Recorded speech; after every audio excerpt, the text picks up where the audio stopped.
Shalom, saudara yang dikasihi Tuhan, senang bisa berjumpa lagi. Sebelum kita membaca firman Tuhan, mari kita berdoa. Ya Tuhan, kami mau membaca dan merenungkan firman-Mu. Terangi dan pimpinlah hati kami, supaya kami dapat mengerti firman-Mu dengan baik. Dalam nama Tuhan Yesus kami berdoa. Amin. Saudara-saudara yang dikasihi Tuhan, saya ingin berbagi firman Tuhan dari Filipi pasal 2, ayat 14 sampai 15. Lakukanlah segala sesuatu dengan tidak bersungut-sungut dan berbantah-bantahan, supaya kamu tiada beraib dan tiada bernoda sebagai anak-anak Allah yang tidak bercela di tengah-tengah angkatan yang bengkok hatinya dan yang sesat ini, sehingga kamu bercahaya di antara mereka seperti bintang-bintang di dunia. Demikian firman Tuhan. Tema renungan kita, jangan bersungut-sungut. Saudara-saudara, bersungut-sungut diambil atau diterjemahkan dari satu kata bahasa Yunani, yaitu gongusomos. Kata gongusomos ini dalam pengertian yang sebenarnya bukan hanya sekedar mengeluh, tapi menjurus pada suatu tindakan memberontak. Jadi sebagai contoh, kalau kita mengingat kisah orang Israel di dalam Keluaran pasal 15 ayat 24, disebutkan di sana, lalu bersungut-sungutlah bangsa itu kepada Musa. Kata mereka, apakah yang akan kami minum? Kemudian dalam pasal 16 ayat 2 di padang gurun itu, bersungut-sungutlah segenap jemaah Israel kepada Musa dan Harun. Padahal mereka sudah berkali-kali mengalami mujizat Tuhan yang begitu luar biasa. Jadi kata bersungut-sungut di sini bukan hanya mengeluh, tapi sebenarnya di dalamnya ada pemberontakan.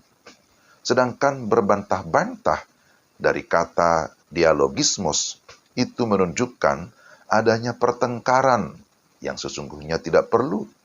Tetapi pertengkaran itu disertai dengan niat yang buruk.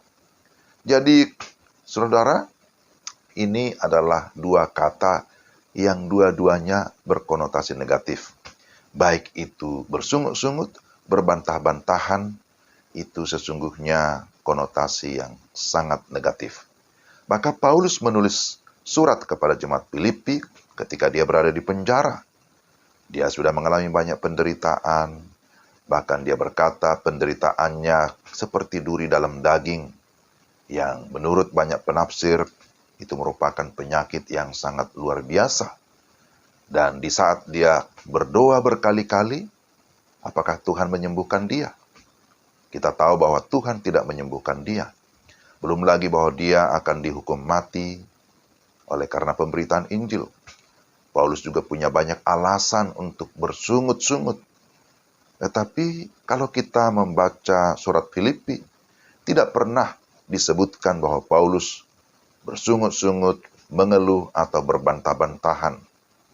Tetapi sebaliknya, Paulus menasihatkan supaya jemaat tidak bersungut-sungut, tetapi bersukacita. Bersukacitalah, itu yang merupakan tema dari surat Filipi. Kalau kita melihat hidup kita di saat ini, dan kita memperhatikan keadaan di sekeliling kita, pasti kita menemukan banyak orang yang bersungut-sungut, yang sering mengeluh.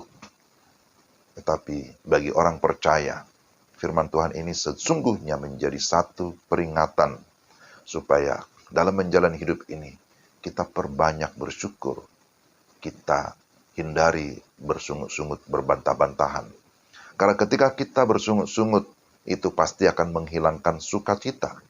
Padahal sesungguhnya sukacita orang percaya itu tidak bergantung atau tidak tergantung dari luar. Karena sukacita itu muncul dari hati yang penuh iman, dari hati yang penuh dengan kebenaran, dan kebenaran itu pasti akan memunculkan damai sejahtera. Jadi, iman yang sejati atau kasih yang sejati itu sesungguhnya harus teruji pada saat kondisi-kondisi yang sulit. Ketika ada penderitaan, ketika ada penganiayaan, ketika ada berbagai kelemahan kekurangan, di sanalah hati kita, iman kita diuji. Apakah masih tetap bisa bersukacita. Jadi sekali lagi, kenapa Paulus menasihatkan jangan bersungut-sungut dan berbantah-bantahan kepada jemaat Filipi? Pertama, supaya mereka tiada beraib dan tidak bernoda. Kedua, supaya mereka tetap bercahaya di depan orang. Artinya mereka tetap bisa menjadi saksi yang hidup di saat kita mengeluh. Bukan simpati yang kita dapatkan, malah antipati. Jadi, mari kita tunjukkan kesaksian kita dimanapun kita berada. Janganlah bersungut-sungut, jangan mengeluh, jangan berbantah-bantahan, karena hal itu bisa membawa kita kepada sikap pemberontakan. Ada 3 hal yang membuat Paulus tidak bersungut-sungut.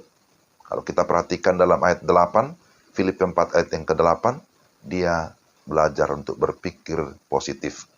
Saat kita mulai berpikir negatif, saat itu akan membawa kita kepada keluhan-keluhan. Kita mulai bertanya, mengapa begini, mengapa begitu? Kita juga bisa mempersalahkan orang lain, atau juga bisa akhirnya menyalahkan Tuhan. Yang kedua, belajar mencukupkan diri dan menerima keadaan. Filipi 4 ayat 11-12. Kita ambil contoh saat kita mengeluh tentang orang tua kita misalnya. Ingatlah pada anak-anak yatim piatu yang tidak pernah merasakan kasih orang tua.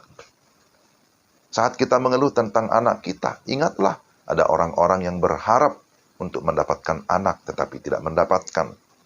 Saat kita mengeluh tentang rumah kita yang mungkin kecil, ingatlah ada orang-orang yang tidak mempunyai rumah dan tinggal di kolong jembatan. Saat kita mengeluh tentang pekerjaan kita, ingatlah banyak orang yang masih berjuang untuk mendapatkan pekerjaan. Dan yang ketiga terakhir, bersandar kepada Allah. Filipi 4 ayat 19. Allah tahu kebutuhan kita dan dia sanggup memenuhi apa keperluan kita. Roma 8 ayat 28 berkata, Allah turut bekerja mendatangkan kebaikan bagi setiap orang yang mengasihi dia.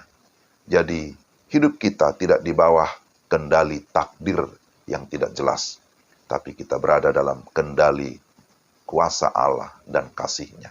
Jadi mari kita percayakan hidup kita kepada Allah, berbanyak bersyukur, dan jangan bersungut-sungut. Mari kita berdoa. Tuhan, terima kasih untuk firman-Mu. Kiranya Roh Kudus menolong kami, supaya kami dapat memahami dan menerapkan firman-Mu dalam hidup kami. Dalam nama Tuhan Yesus. Amin. Demikian renungan kita, Tuhan berkati saudara-saudara sekalian. Salam.